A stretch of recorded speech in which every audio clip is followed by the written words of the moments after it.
So my conclusion from this experiment is that before I took my trip to Latin America, I was living quite an unconscious and ignorant lifestyle that was causing me a lot of daily stress that I didn't know how to manage, and I had no inner well-being. This led me to want to eat out, eat meat, with no control over cravings, buy new things as a distraction from life's difficulties, take holidays, watch TV as a temporary escape. I had no idea that banks, insurance companies, and pension money were funding the arms industry, oil and gas, and many other industries that are causing a lot of damage to humanity and the environment. In my ignorance, whilst I would cycle 30 miles to save emissions, 13 rather, not 30, to save emissions, the money I was earning was contributing to the billions popping up these very harmful industries. It was really quite illogical. Through my trip to Latin America, I was able to teach about how to offset carbon emissions, inspire children to think about what they wanted rather than what society and family expected, which is often large families. And this is one of the biggest threats to climate emergency, overpopulation, how to manage their mind and how they can live a life of true purpose. I also learnt many new things that helped me change my own unhelpful behavior patterns, such as the pain animals go through so they can be put on our plates, how to grow my own food, so I'm not dependent on buying it. And ultimately, it enabled me to live and inspire others to live a more sustainable lifestyle on my return. Whilst I do believe we need to find more carbon efficient ways of travelling, um, I also think if we stop traveling altogether, we would lose the opportunity to challenge our habitual thinking patterns and overcome our cravings. Travel helped me to open my mind to a new way of living and gave me the opportunity to develop a deeper appreciation of nature and compassion for people that I met on my trips who are suffering today in the present moment as a result of climate emergency. Um, so so this was some of the children that I helped inspire, and some of the beautiful things that they said was that it might be something like that they wanted to travel, rather than just, well, I'll leave school early because I'm expected to have a big family. Um, it was common in these areas for children as young as 13 to start having children of their own. So this is in Oruro in Bolivia. You can see how big the city has gotten. The indigenous people lived the highest up. Um, and this is the lake. So there was a lake there in 2013. When I was there in 2018, you couldn't see the lake anymore. And there was a big problem with accessing drinking water. Um, so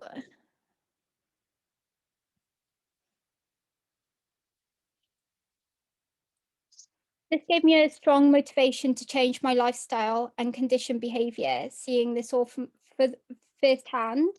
And also, I have friends now in Bolivia, and it makes me sad they're going to be affected by this. It also limits the opportunity for people in countries who can't travel to learn about alternative ways of living and why. What they have on their doorstep, like the Amazon jungle, is so very important. Part of my workshops in this area taught about the importance of the trees and our interdependence on them. This is especially important now as large areas of the Amazon are being destroyed for agriculture, one of the main industries in Bolivia and Brazil. One of the most positive actions that came from one of my workshops in the Amazon was inspiring a teacher to write a letter to the local mayor to authorize a tree planting exercise with the children. The classes that I gave on family planning also addressed one of the most important environmental issues, especially in developing countries, which is overpopulation. The carbon footprint per capita isn't much, but it's more the family sizes.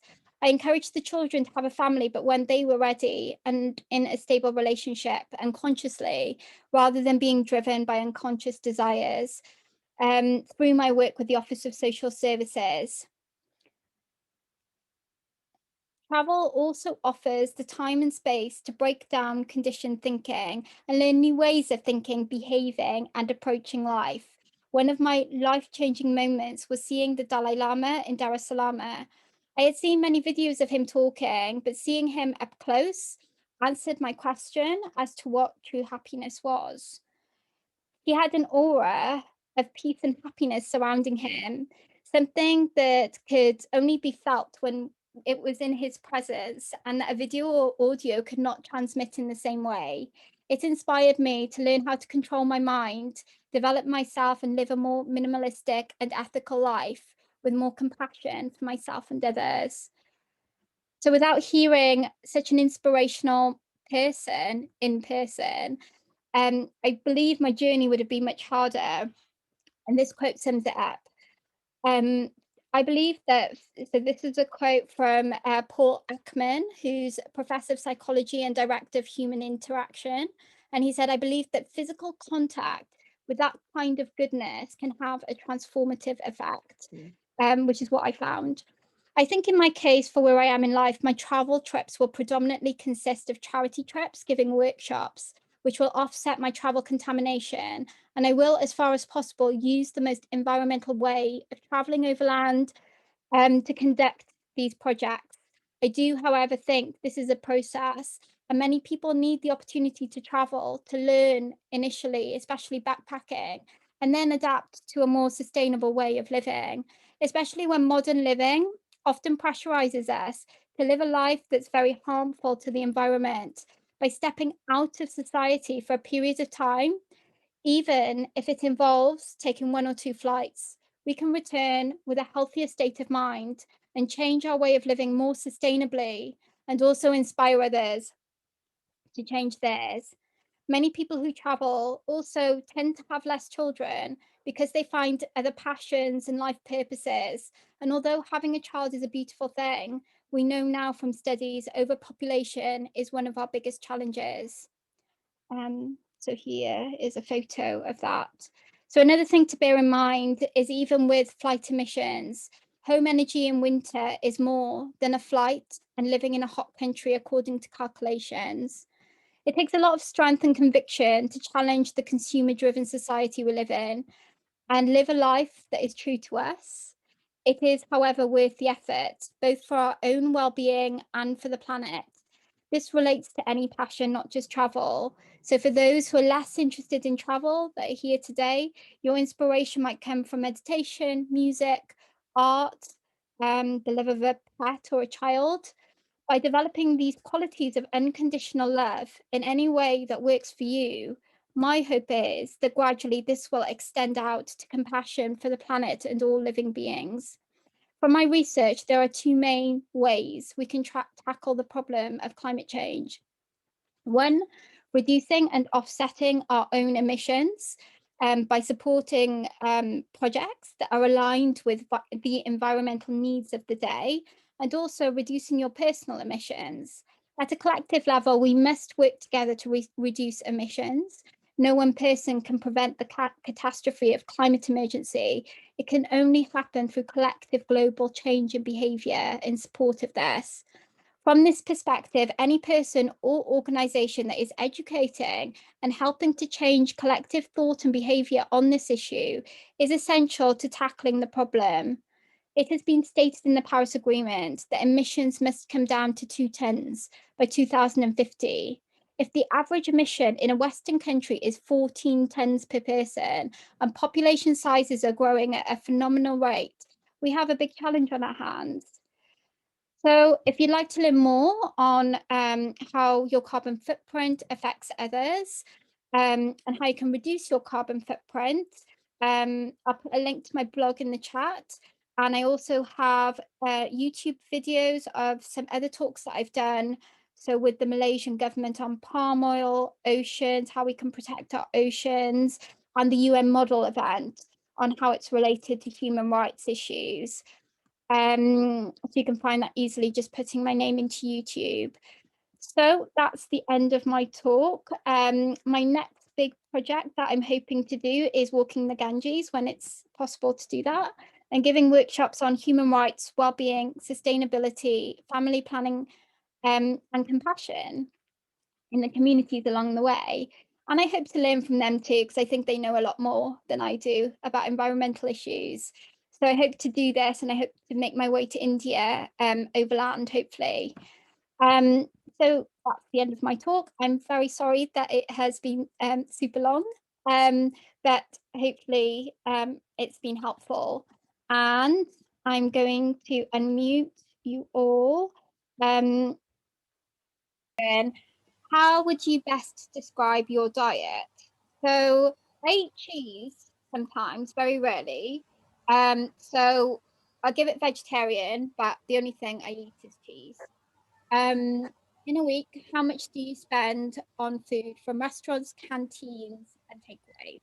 Well, that would be of the food you buy, how much is wasted and thrown away? I'm very particular about this, so that would be none. Yeah, me too. Buy locally produced food that is not imported to the UK. I try to buy most of it locally, but when my mum cooks, she cooks Indian food that is bought from overseas. So I would have to say some. What kind of vehicle do you travel in most as a driver or a passenger? So most I either walk or cycle, but when I go for my childline shifts, sometimes I do use a car. So I'll put in car for those times. And it is a small petrol car. How many hours a week do you spend in your car? So it would be, yeah, it's less than that. So we'll put under 2 hours. How many hours a week do you spend on the train? I don't travel by train. How many hours a week do you spend using a bus and commuting? I don't travel by bus. In the last year, how many return flights? Well, that's the great thing about lockdown. None of us have used flights. So well, what percentage of your flights do you offset? It's not really relevant. All of them because haven't used any in the last year. What kind of house do you live in? So it is detached. How many bedrooms does it have? So it has 4 bedrooms. How many people age 17 living in a house? That would be aged over 17. That would be 3. How do you usually heat your home? I believe it's gas. Is your electricity on a green tariff? Do you regularly turn off lights and appliances? Yes. How warm do you keep your home in winter? I always go for that one, but that is more my family rather than me, but still, I live here. Which of these home energy efficiency improvements are installed in your home? So we've got energy saving light bulbs, loft insulation, condensing boiler, cavity and wall insulation, double glazing. Do we have a? I don't have low flow. I don't use a lot of water, so I think I can go for that one because I put it on low. Don't have the other two. In the last 12 months, have you bought any of these new household items? No, we haven't. In a typical month, how much do you spend on clothes and footwear? In a typical month, how much do you spend on your pets and pet foods? I don't have any pets. In a typical month, how much do you spend on health, beauty, and grooming products? Not a lot. I would go for 10. In a typical month, how much do you spend on phone, internet, and TV contracts? I don't do anything with phone. TV don't do anything. Have internet, so I would say 1 to 30.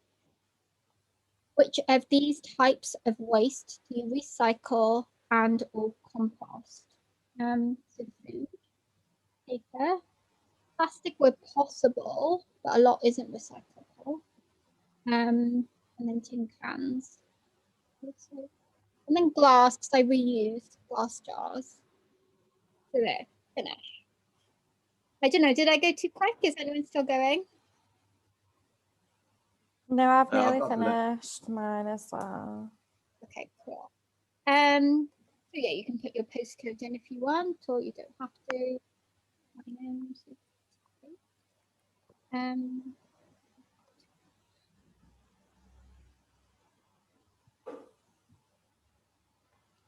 so here it's showing that my emissions are 7.6 tons. The 2021 target is 10.5 tons, so that's good according to this. But I kind of feel it should be a bit lower if we have to get to 2 tons by 2030.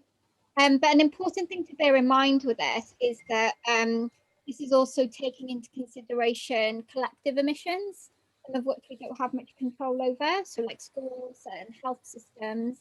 So when that comes down, hopefully after COP26, then our individual emissions will also come down. And then if we look at the full results, this is the interesting bit. So this is where you can see where where you need to make reductions, or where you can make reductions. So for me, home is a big one, and I imagine that's because it's not green energy. But if you click on it, oh, it's the car. So yeah, I mean, it kind of shows that it's showing that my biggest tip would be to not use the car, which I would agree with. But sometimes my shifts are late at night and it's not possible. What's tip two? So tip two is energy, which I would agree with, switching to green energy. I do have energy efficient light bulbs. Embracing new technology, that would be green energy as well. So yeah, it shows here for me, mine would be smaller, not using a car, which I agree with, and I will try to cycle more. And green energy, which I can't do anything about in my house, but I do have energy efficient light bulbs. So do you know if anyone